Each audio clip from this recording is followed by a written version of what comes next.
A Saskatchewan family is horrified their intellectually disabled daughter was sent to jail instead of receiving the support programs she should be entitled to. The pandemic is partly to blame, and Heather Urix-West reports on the heartbreaking circumstances facing this family. Curiosity about new arrivals is normal at the Pine Grove Correctional Center, but when Jessica Stuckey arrived here in November, some inmates were immediately concerned. They were worried. Stuckey, one inmate told this prisoner advocate, was distraught and did not seem to understand why she was there. She had told me that her concerns were like, Sherry, there's something really wrong. She's like childlike. She shouldn't be here. Stuckey is 24 and has a genetic chromosomal abnormality called Smith-Magenis syndrome. It's left her with intellectual disabilities. She is kind of paused at a developmental stage of about 6 years old, meaning that normally she would hopefully have a lot of community supports, which would help keep her out of trouble. When the pandemic hit in 2020, many of those supports went virtual, which was particularly hard on people who needed that human connection, and Jessica really needs human connection. So unfortunately, Jessica started reaching out to the RCMP. Police say Stuckey began calling 911 multiple times a day, threatening to hurt herself and others. Police also said she threatened to kill 2 support workers. But instead of getting help suited to her needs, Stuckey was arrested, charged with mischief and uttering threats, denied bail, and placed into the penal system.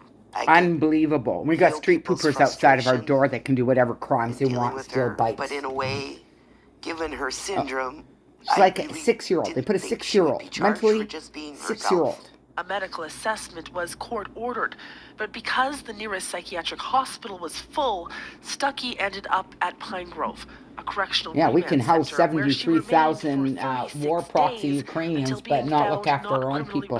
Shame. For her actions.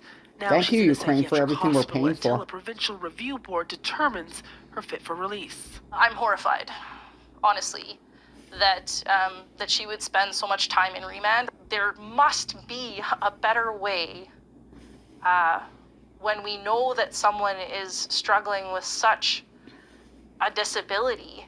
The criminal justice system is just not the place to fix that problem.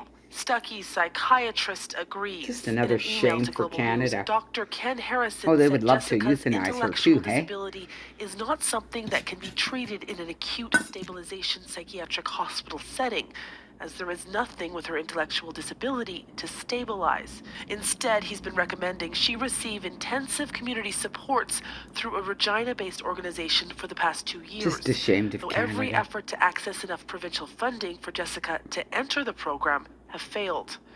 Harrison said, over the last 2 years, Jessica has made hundreds of calls to emergency services, mainly secondary to loneliness on her part and not feeling that her needs were being met.